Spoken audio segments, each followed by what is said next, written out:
aeronautics is thriving and continues to push us forward on the cutting edge of aviation.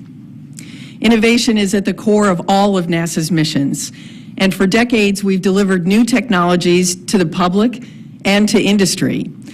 You may not know it, but every time you fly, you're surrounded by technologies that NASA has helped develop over decades that improve your experience and also make your flight safer and more sustainable. Today, we are very excited to be discussing a major new NASA commitment to reducing carbon emissions in the air transportation system. Aviation is one of the most difficult industries to decarbonize, and we're very excited to be working on the hardest problems. We're also hoping that the technology we're working on is something that you will be seeing across industry and at airports in the 2030s. I don't know about you, but I fly a lot, and in addition to the many improvements in aircraft and air traffic control efficiency and safety that NASA's work has provided to make your trips easier and safer and better every time you fly, I'm still very concerned about the carbon footprint of global air travel. The aviation sector is a giant in the global economy, and we have to take that seriously. We rely on it for very many things, not only as an engine of commerce, but also as an engine of connection of human beings around the world. But we know we can lower the emissions that all those flights produce, especially on the workhorse planes, which most of us usually fly. This is a key part of what we do at NASA, partnering with industry to innovate and take concepts to reality that can spread throughout a sector for the benefit of all. At NASA, we're committed to learning about our planet's climate, and by mitigating climate change, using our resources across a broad spectrum, from satellites to instruments aboard the International Space Station to new technologies in aviation and other areas. NASA provides vital climate data freely to all, data that helps our leaders pursue climate-resilient strategies and decision-making, and helps citizen scientists and others stay informed. We work to develop technologies that will move us towards a sustainable future, here on Earth and as we explore space. Today, we make a big leap in green aviation. I'll let Administrator Nelson and others break the news and talk specifics, but I have to tell you, as a pilot and a test pilot, I am very excited by today's announcement. NASA's research directly contributes to the long-term sustainability of aviation, and by advancing the development of green technologies, we're revolutionizing air transportation once again.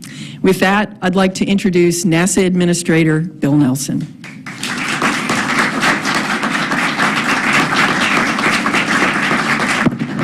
Thanks, Pam. Most of you all think of NASA as a space agency, as an aviation agency. It's also a climate agency. Not only all the assets that we have up there in space that are measuring what is going on with our planet, and will increasingly do so over the next decade, but also because we are constantly trying to figure out how to reduce our carbon footprint here as terrestrial beings on the surface of planet Earth. So today is an announcement about aviation and climate and technology, and Pam has introduced the fact that when you fly in any kind of aircraft, you are surrounded by NASA technology. We have made aviation more sustainable and dependable. It's in our DNA. Now, during the 70s and the 80s, NASA research resulted in a new type of wing, the upturned tips of wings called winglets. And those are on most commercial airliners today, increasing the distance that you can fly and saving billions of dollars of fuel. And today we're improving takeoff and landing taxi technology to save fuel, cut delays, and to get you to your destination sooner and cheaper. And we did a multi-year project at the Charlotte airport. It's now in 20 airports around the country, so that when you pull back from the gate, you go continuously without that stop-start that burns so much fuel, and by the way, burns you up in impatience to finally get on your flight. And so smoothly down to the end of the taxiway and on and take off. We're working to develop new next-generation aircraft and engines that would make commercial airliners as much as 30% more efficient. And we're investing in supersonic flight over land without a sonic boom. We're going to test fly that X-59 this year. And if we can accomplish that, people across the world are going to be able to fly over populated areas supersonic to get to their destinations faster. And we're leading the development of electric propulsion-powered aircraft. We're going to fly the X-57 this year. Quieter, more efficient, and environmentally friendly than today's commuter planes. And so NASA is at the cutting edge of technology when it comes to flight. That's part of our charter. That leads us now why we are gathered here today, to announce the next big development in NASA aeronautics and the commercial aviation industry. NASA has selected Boeing as our partner in designing, building, and flying a brand new, large-scale experimental airplane called the Sustainable Flight Demonstrator. And Boeing's concept is a transonic, truss-braced wing, single-aisle aircraft, which is scheduled to fly in 2028. This aircraft, which will serve approximately 50% of the commercial market, which is short to medium haul, single-aisle aircraft. But we're going to reduce as much as 30% the fuel consumption with better engines. And look at this wing, longer and thinner. And it's so long and thin, it has to have a brace. But you can actually get lift on this brace as well as the wing, the old concept of the old biplanes.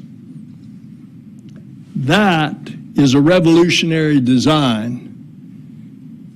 And this is going to be flying in 2028. It's our plan to demonstrate this extra long, thin wing stabilized by the braces that will make commercial airliners much more fuel efficient by creating less drag. And in addition to the design, the Sustainable Flight Demonstrator will integrate multiple other related green technologies. This configuration will save fuel, and as we know, saving fuel is not only good for the planet, it means less expensive tickets for passengers. Flying in the U.S., you're likely to board a single-aisle aircraft like the size, think of a 737. They're the workhorses of most of the fleets. They remain the most in-demand design and are critical to retaining American competitiveness in manufacturing. And Boeing estimates that the demand for the single-aisle aircraft will increase by 40,000 planes between 2035 and 2050. And despite advancements these single-aisle aircraft are also responsible for about half of the emissions today in the commercial aviation sector. And that's exactly why NASA chose Boeing for this project. Boeing's proposed design could make a significant contribution toward our goal of improving fuel efficiency, as I said, by as much as 30%. And we and they have a plan to make that a reality. In just a few years, this project aims to revolutionize the kind of aircraft that the public uses most frequently when they take to the skies, and it's going to be able to help meet President Biden's goal to achieve net zero aviation emissions by 2050. So congratulations to the team at NASA, congratulations to Boeing on this very exciting new project.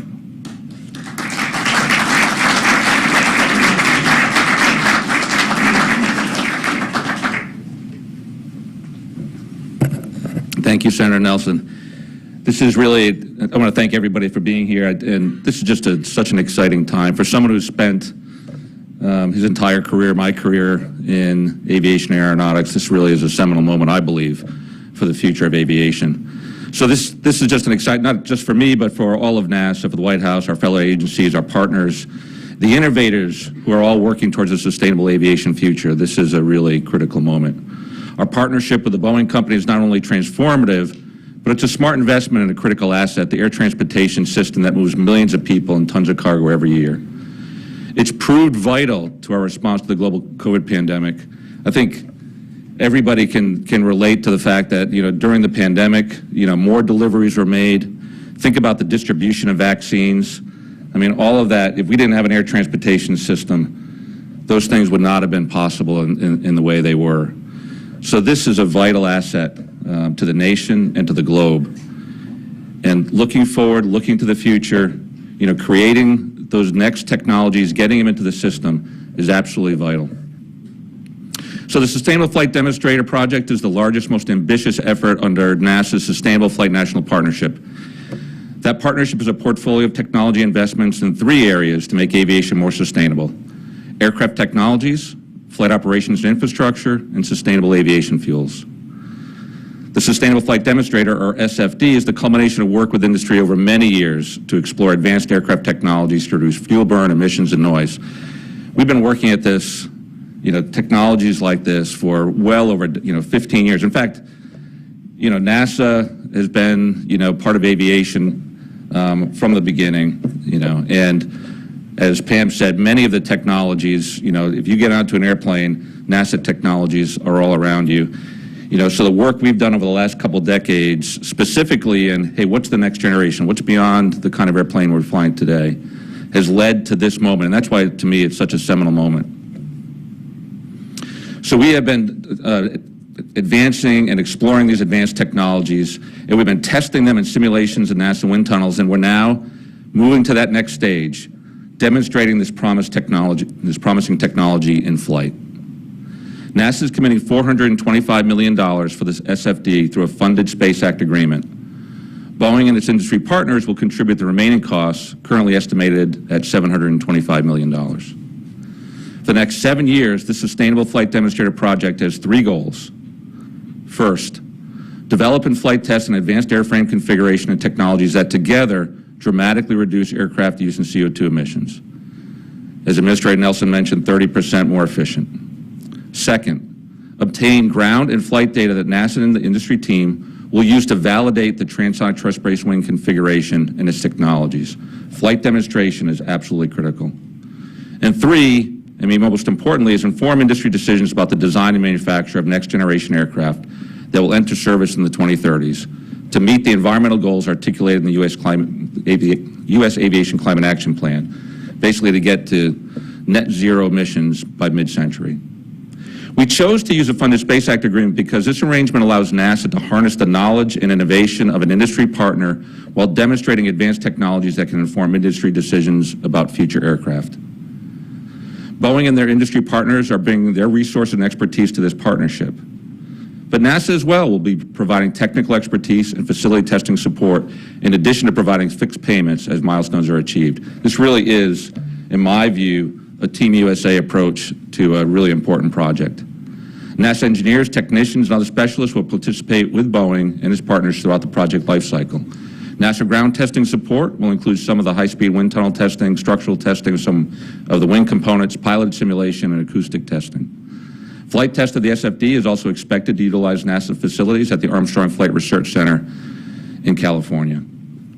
NASA selected Boeing for the SFD based on their design concept and expected performance benefits, their plan for addressing key technology gaps, and their plans for technology demonstration and potential for commercialization. The SFD's first flight is targeted for 2028, just 5 years from now. This is a true partnership. None of us could do this alone. So I want to acknowledge the team of NASA Aeronautic Innovators led by Project Manager Brent Colby on stage here with me today, who have literally worked for months tirelessly from the acquisition planning through the request for proposals, reviews, through selection to make this announcement possible today. And now I want to call to the stage my colleague, the Boeing Chief Technology Officer, Todd Citron, to say a few words. Todd?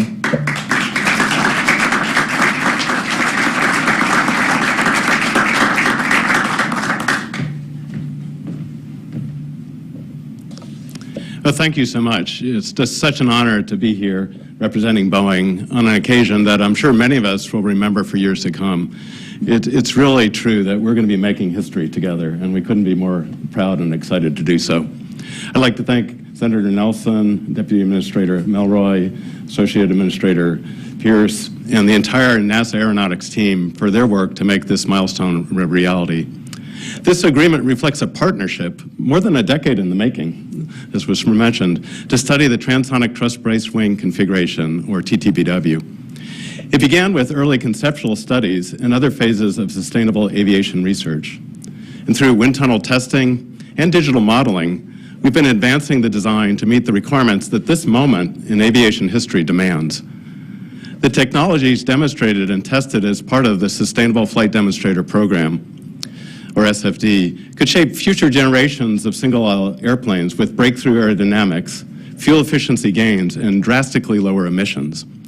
This comes as the entire civil aviation industry is moving towards a net zero carbon emissions future. Through NASA's agreement with Boeing and with the support of our industry partners, we'll be leading the development and flight testing of a full-scale SFD demonstrator airplane. When the demonstrator takes to the skies in 2028, it'll do so on ultra-thin wings, as the administrator referred to, braced by trusses and with a larger span, resulting in higher aerodynamic efficiency. This high wing configuration will also free up underwing space for advanced propulsion systems. And what this means at the bottom line is that a single-aisle airplane with a TTBW configuration could see fuel consumption and emissions reductions up to 30% relative to today's most efficient single-aisle airplanes. These gains derive from the TTBW system, as well as expected improvements in propulsion systems, materials, and system architecture. Now, in addition to the funding and very valuable expertise from NASA, Boeing and our industry team have also committed significant resources in the support of sustainable flight, not only over the last decade, but as we move forward to the SFD program. For Boeing, this ties back to our broader sustainability vision, an approach we call Everything for Zero. It's anchored around 4 strategies: fleet renewal, operational efficiency, renewable energy transition, and advanced technologies. TTBW is one of those technologies, and it has the potential to be transformative and truly make history. Today's occasion shows the importance of purposeful partnerships that can play in creating value as we work together towards the industry's commitment of net zero carbon emissions by 2050 and the environmental goals outlined in the White House's U.S. Aviation Climate Action Plan. As I reflect on this moment in time, this moment in history, we find ourselves at a critical junction. We're facing climate changes and economic imperatives that require bold action. And with the support of NASA and our partners, we're optimistic that we're ready to meet the moment. We're looking forward to making the journey together and appreciate it. Thank you very much.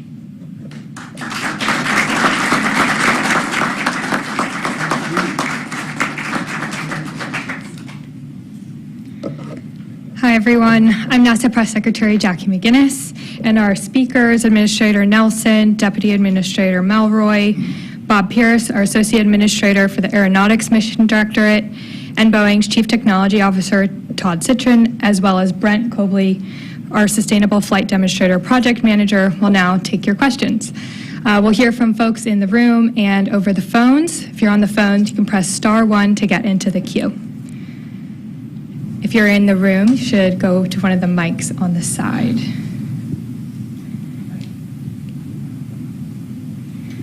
Our first question is from Micah Maidenberg with the Wall Street Journal, here in the room. Thanks, Jackie. Good morning, everybody. Maybe for Administrator Nelson, or could you just talk a little bit more about why NASA is backing this? You know, when the private sector doesn't see a business case or a commercial imperative to push for such designs, you know, for many years out. Let me restate the question. Why do this? Why have a competition to make a design? Why use a public-private partnership in order to come up with a new airplane? Well, first of all, do you want to get more efficient? Do you want to burn less fuel? You want to be more friendly to our planet and climate? Do you want to have technology continue to advance? One of the things that was said here, that high wing on the fuselage allows some kind of new technologies with regard to the engines. And there'll be new technologies of considerable savings with regard to the engines, as well as the aerodynamics and the wing. Notice this wing. It's so much longer and it's thinner, and therefore it has to be braced. And as a result, you've got all kinds of new aerodynamics there. So if the question is, why not just let industry develop this?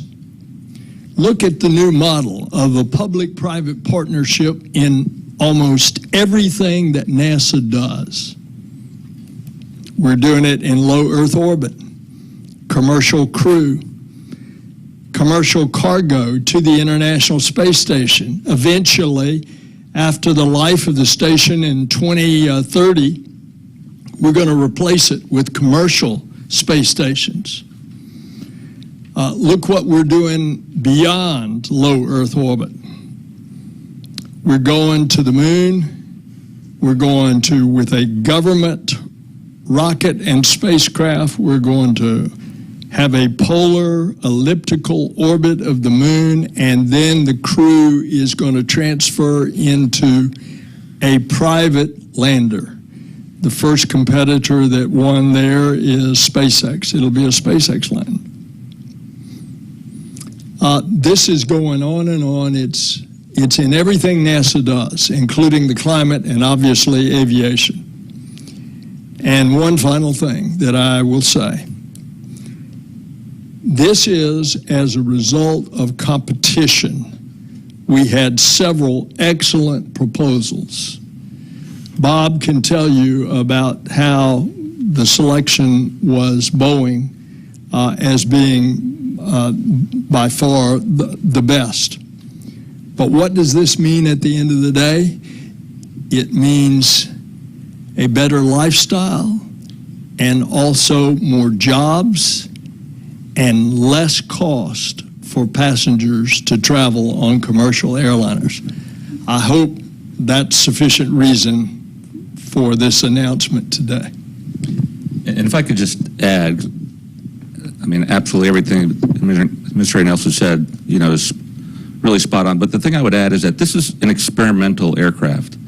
This is not a commercial development of an aircraft that you know, passengers are going to fly in today. And the reason we need to do that is because this is high-risk technology.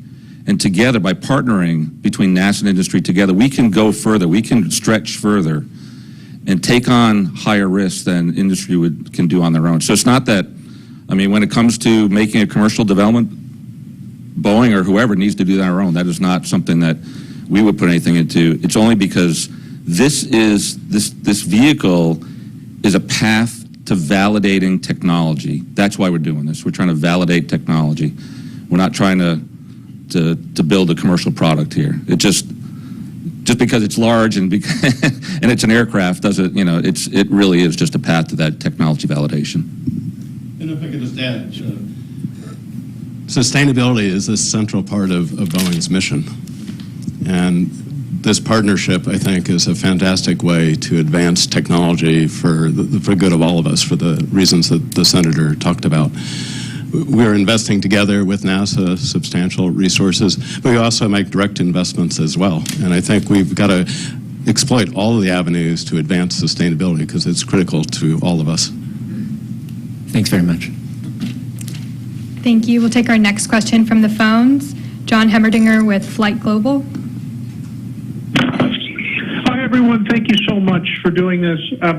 I did want to ask a little bit more about the timeline. You're saying 2028, which I think is delayed a few years from the previous plan, and talking about bringing this to a commercial aircraft in the 2030s. Generally, these programs need a number of years to get going by the developers, maybe 7 years or more. So can you tell me about realistically how likely we are to see this in the 2030s? Thank you. That'd be good. I'll let NASA comment in terms of the timeline. But you know, as you bring up, it does take a while to mature the technology to the point that it's ready for insertion on a commercial product. And that's why we want to be exploring this now in order to have the potential, depending on the results of this effort, to bring this to a commercial product in the future. And from the perspective of the 2028 first flight, it's, you know, simply the planning process, the budgeting process, and so forth. There's a lot that goes into this. You know, like we said, I mean, this is over a decade in a lot of really challenging ground tests, you know, simulation and so forth to advance the concept to the point where we're confident that the next step is flight.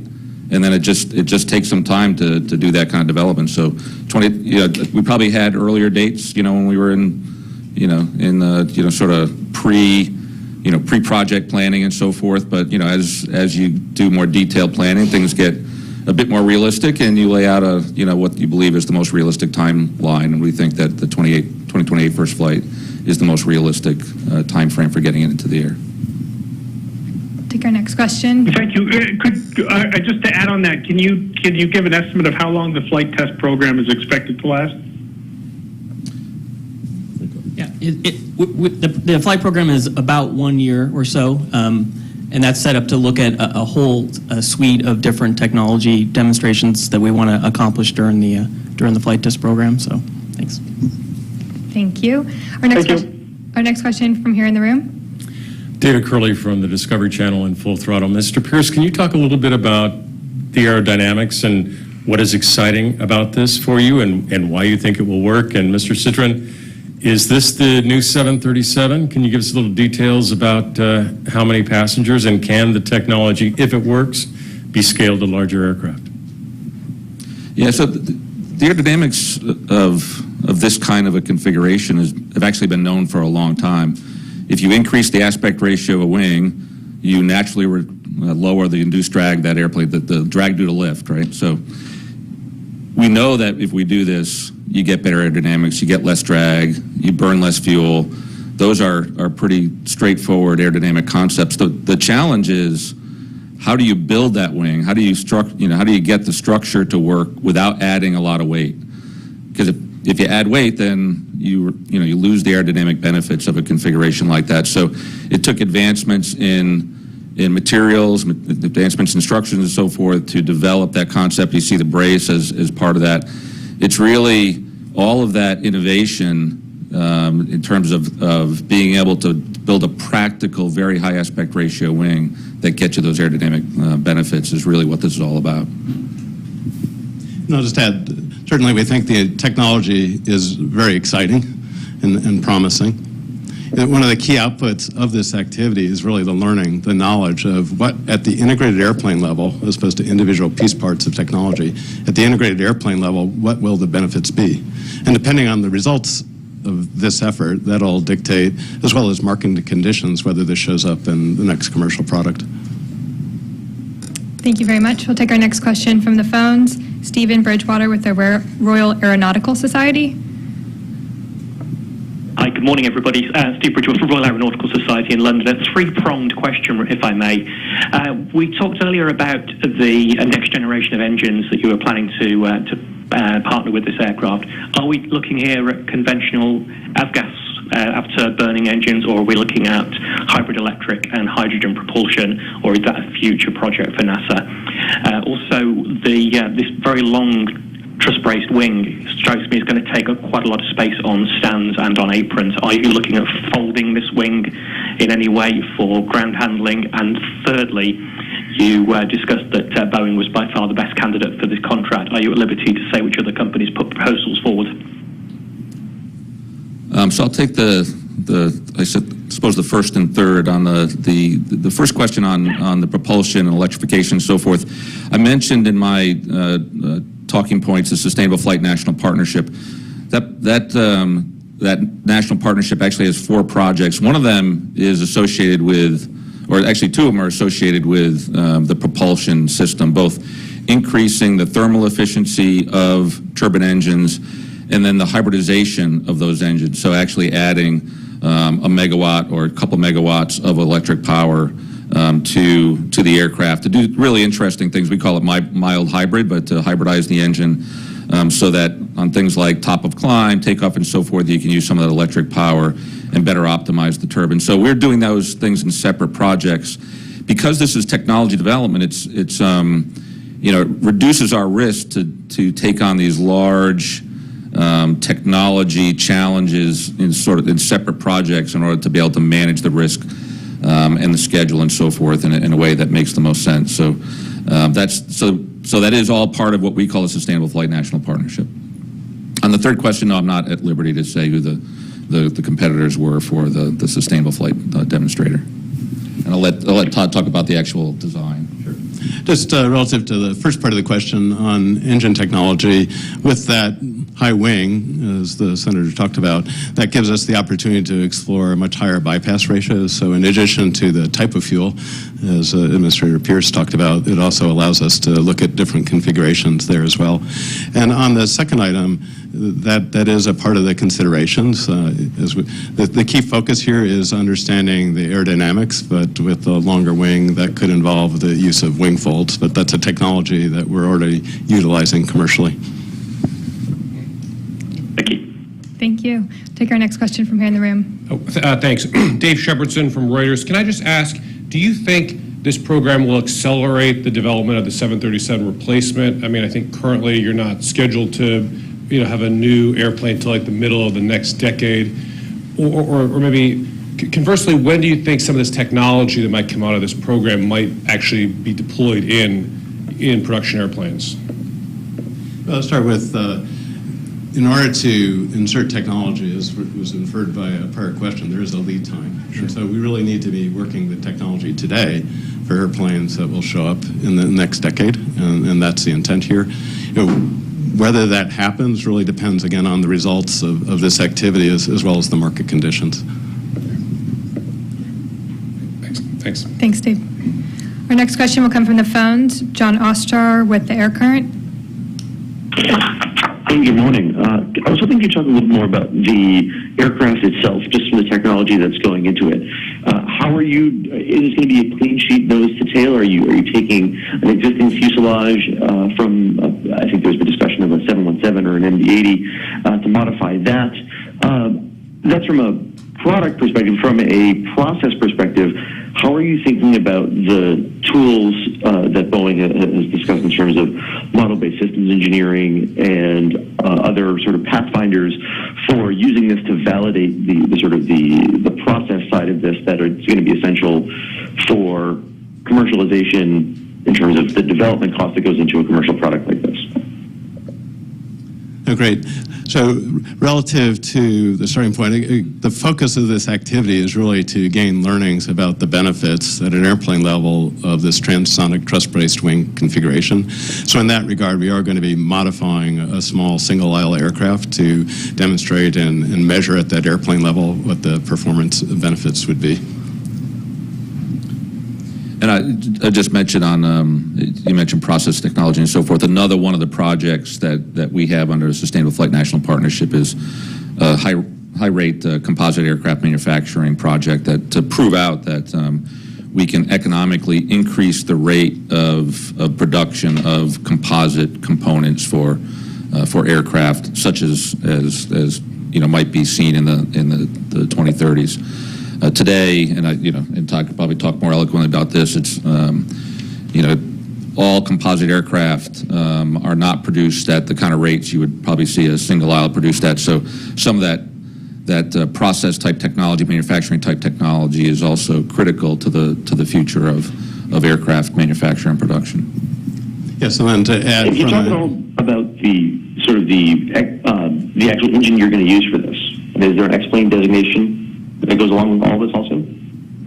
On the X-plane designation, that's I'll take that one and talk about the engine that we're going to use on this demonstrator. But the Air Force owns the process for designated airplanes, and so now that we have a configuration, we need to make a decision whether we'll apply to the Air Force to have a designation. So we haven't done that yet. That's something that we'll look at in the next several months.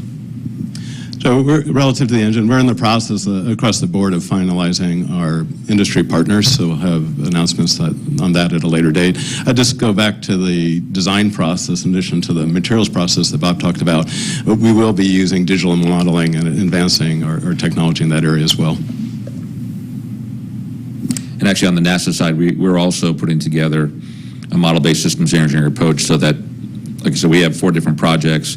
This will give us a way on our side to also look at the integrated benefits of this technology in addition to engine technology and other technologies and so forth. So we'll be able to do that, and we'll be able to sort of compare notes with our industry partners, and that'll help us, further validate the benefits of this configuration and the related technologies. Do we have any more questions? Kristen Fisher with CNN. Hi. Forgive me for asking a question that's a little bit off topic, but Administrator Nelson, Deputy Melroy, while I have you here, I was hoping that perhaps you could provide a slightly more specific time frame as to when you anticipate announcing the crew of Artemis II, and if you could provide some context as to how much of a role that you, both of you, really anticipate having in making that final selection process. Thank you. The answer to your question is soon. And the answer to your second question is Pam and I and Bob Cabana stay out of the selection of the crew. That is done by the people at the Johnson Space Center. Primarily the head of flight operations, Norm Knight, in consultation with clearly the head of the astronaut office, as well as the center director, Vanessa Weish. And they will make the decision. I do not know if they have decided who the crew is, nor should we. Pam and I and Bob stay out of those decisions. Thank you. I want to thank you all for your time today to discuss this exciting announcement for NASA and Boeing. And to learn more about the Sustainable Flight Demonstrator project, you can visit nasa.gov/aeronautics. Thanks and have a great day.